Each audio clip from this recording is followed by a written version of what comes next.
Good morning students. आज हम संस्कृत की वर्णमाला पढ़ेंगे। तो जैसा कि आप जानते हैं, भाषा की सबसे छोटी इकाई को वर्ण कहते हैं और वर्णों के व्यवस्थित समूह को वर्णमाला कहते हैं। वर्णमाला स्वर और व्यंजन से मिलकर बनते हैं।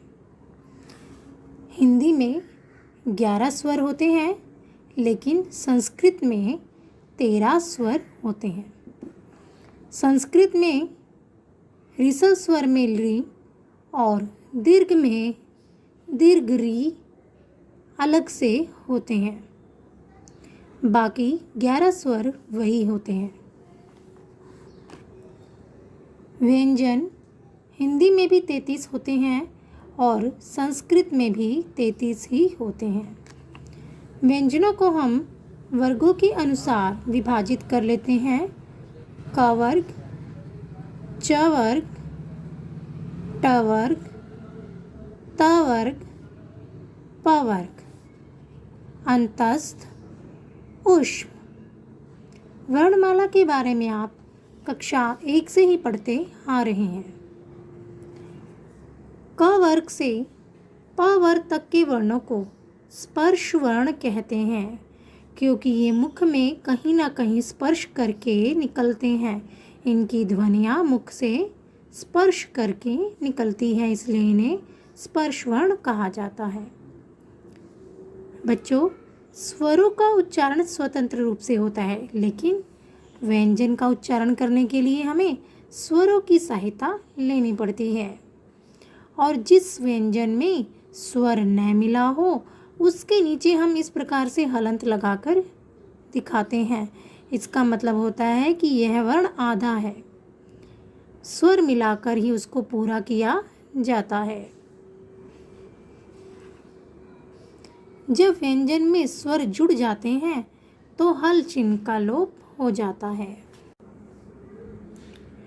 संस्कृत में 2 और ध्वनियाँ हैं जिन्हें हम अयोगवाह कहते हैं। अयोगवाह में अनुस्वार और विसर्ग शामिल होते हैं।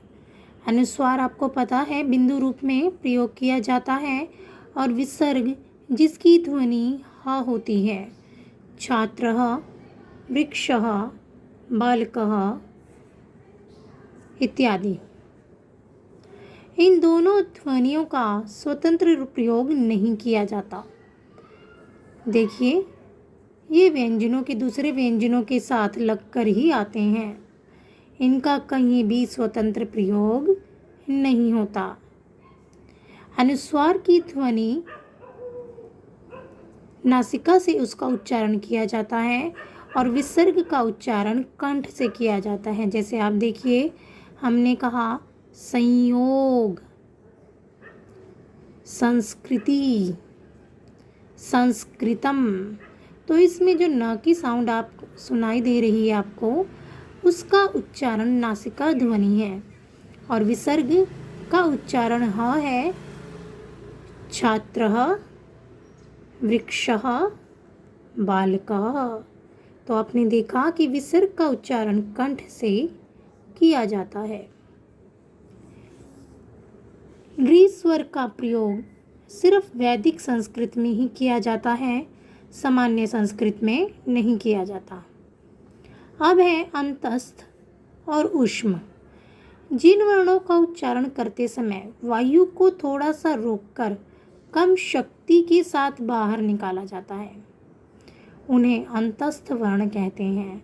जैसे य, र, ल, व।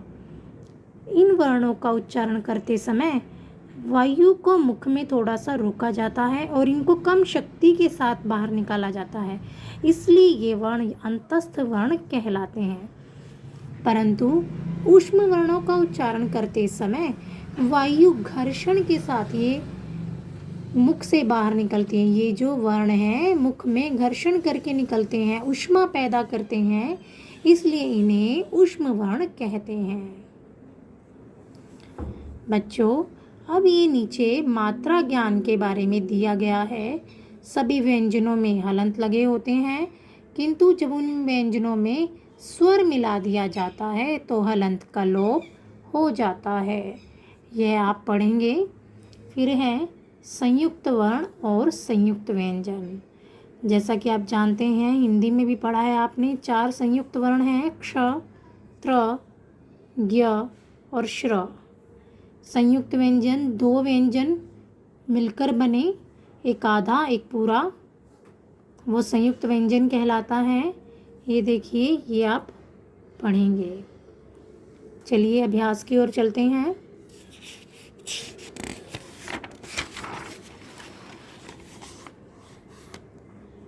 आपको बताना है संस्कृत वर्णमाला में कितने स्वर तथा कितने व्यंजन हैं। तो बच्चों, संस्कृत वर्णमाला में 13 स्वर हैं और 33 व्यंजन हैं। अंतस्थ वर्ण लिखिए, य, र, ल, व अंतस्थ वर्ण हैं। यहाँ आपको क वर्ग लिखना है, क, ख, घ, य, च वर्ग, च, छ, झ, य, प वर्ग, प, फ, ब, भ, म। संयुक्त स्वर लिखने हैं आपको। संयुक्त स्वर जो दो स्वरों से मिलकर बने होते हैं, ए, ओ, ऊष्म लिखने हैं आपको। ऊष्म हमारे कौन से हैं? स, श, श, ह। ये हमारे 4 ऊष्म व्यंजन, 4 अंतस्थ व्यंजन, 4 संयुक्त स्वर, ये आपको यहाँ पर लिखने हैं। फिर आपको ये फिलअप्स करने हैं। भाषा की सबसे छोटी इकाई को हम वर्ण कहते हैं। वर्णों के व्यवस्थित समूह को वर्णमाला कहते हैं। क वर्ग से प वर्ग तक के वर्णों को स्पर्श कहते हैं। अनुस्वार नासिक ध्वनि है। री स्वर का प्रयोग वैदिक संस्कृति में किया जाता है। एक प्रश्न ये देखिए, यहाँ पर 8 वर्ण दिए गए हैं। आप इसमें 4 स्वर हैं, 4 व्यंजन हैं, आपको छांट कर यहाँ लिखने हैं। धन्यवाद।